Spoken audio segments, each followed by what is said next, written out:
Bom dia, boa tarde, boa noite, pessoal. Vamos dar sequência às nossas aulas de linguística textual e na aula de hoje vamos falar sobre a coesão interfrásica ou interfrástica. A gente vai entender como é que se estabelece a coesão textual através de mecanismos gramaticais que servem para unir frases com ênfase às relações lógicas. Lembrando que esse conteúdo está baseado no material das professoras Rosane Monerá e Ilana Viegas, ok? Bom, a coesão de um texto depende da estreita ligação semântica entre as frases que o constituem. Tal ligação pode ser estabelecida por meio de diferentes conectores que, por sua vez, funcionam como pistas linguísticas que guiam a interpretação do leitor ou do ouvinte. Então, esses conectores já vão introduzir ali uma ideia de sentido. Qual o sentido que eu estou querendo trazer, principalmente as conjunções e os advérbios, ok? Bom, os conectores lógicos que têm por função apontar o tipo de relação lógica que se estabelece entre enunciados, tais como as de condicionalidade, causalidade, mediação, temporalidade, modo, conformidade e disjunção. Então, esses conectores lógicos eles têm essa função, tá? De trazer esse tipo de relação lógica. E essas relações semânticas também podem ser expressas por pausas. E aí pode ser por uma pontuação, e a gente vai perceber tudo isso hoje, tá?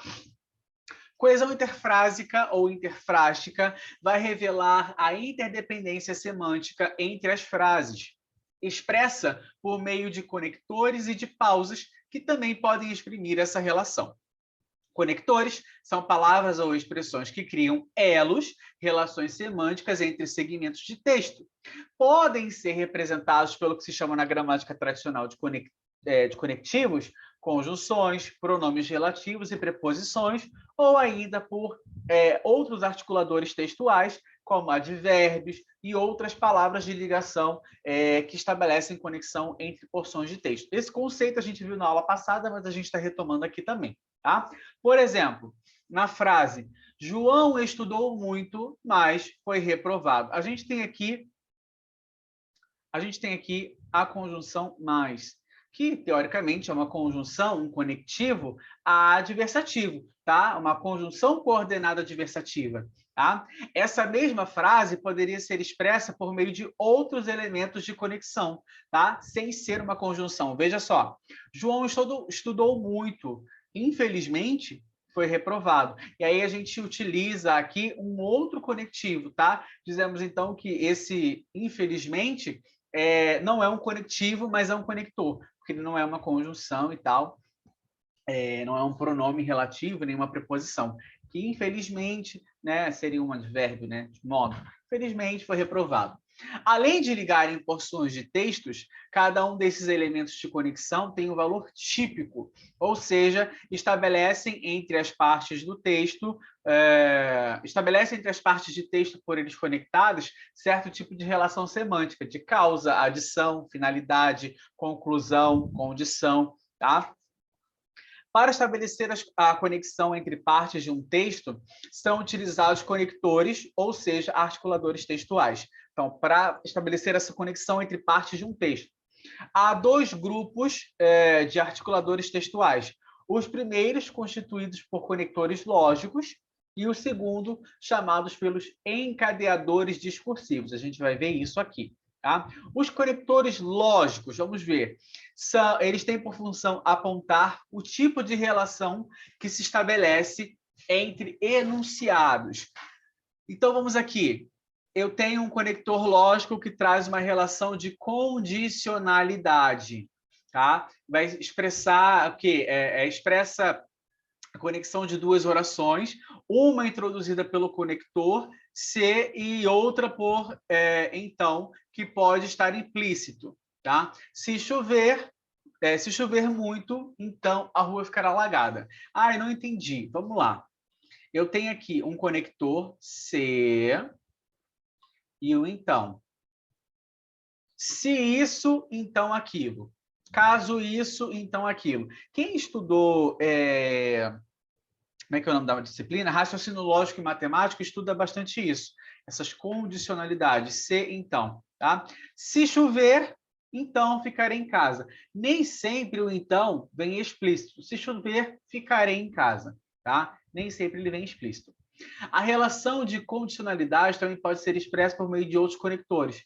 Caso faça bom tempo, então iremos à praia. Eu também já tinha citado esse exemplo, né?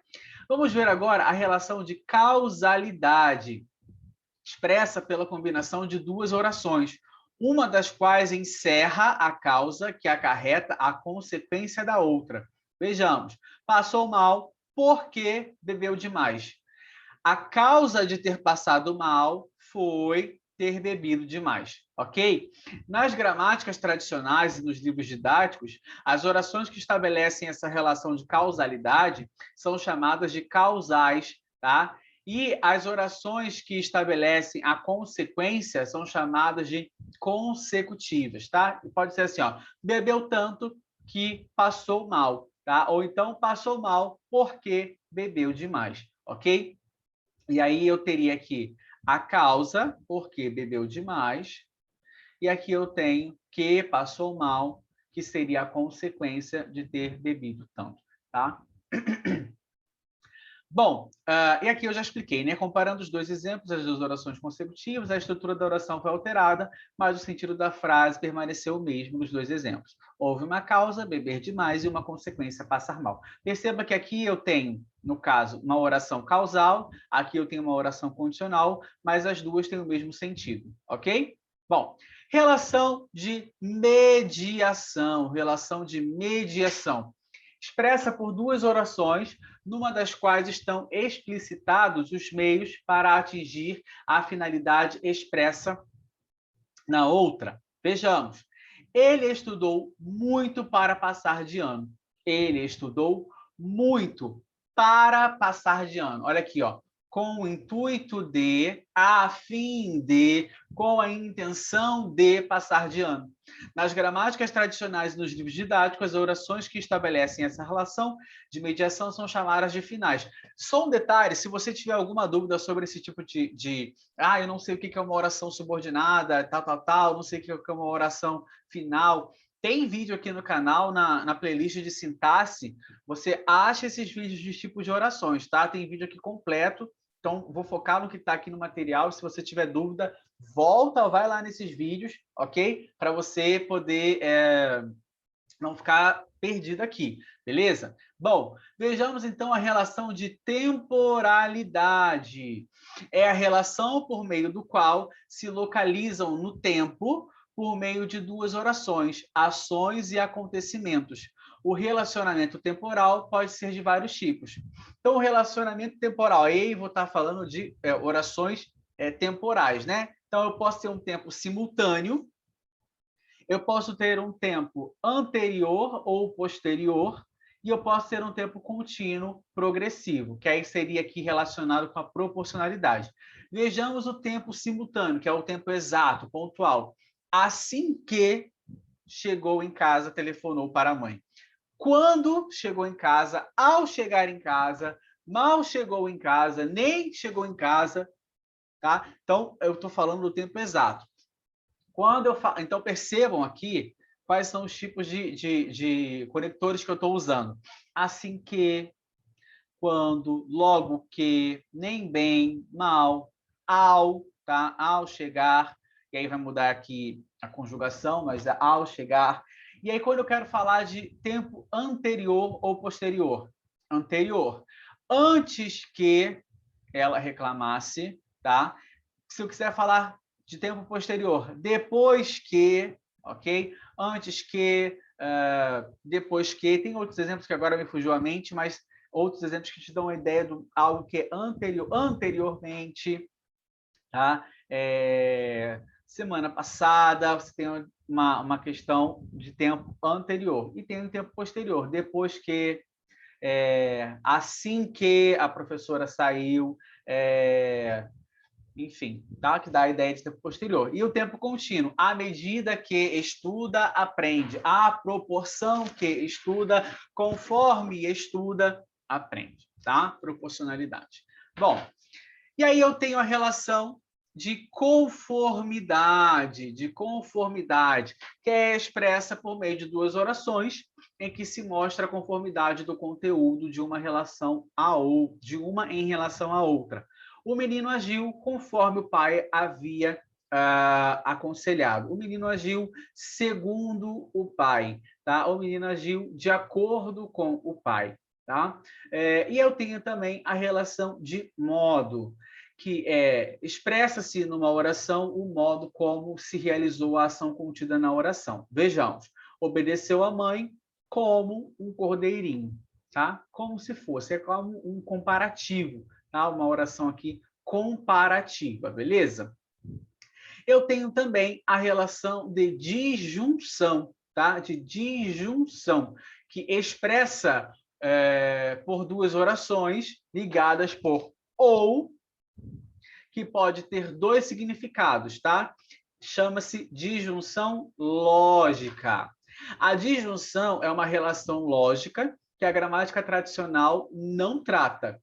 As gramáticas costumam se referir à relação de alternância.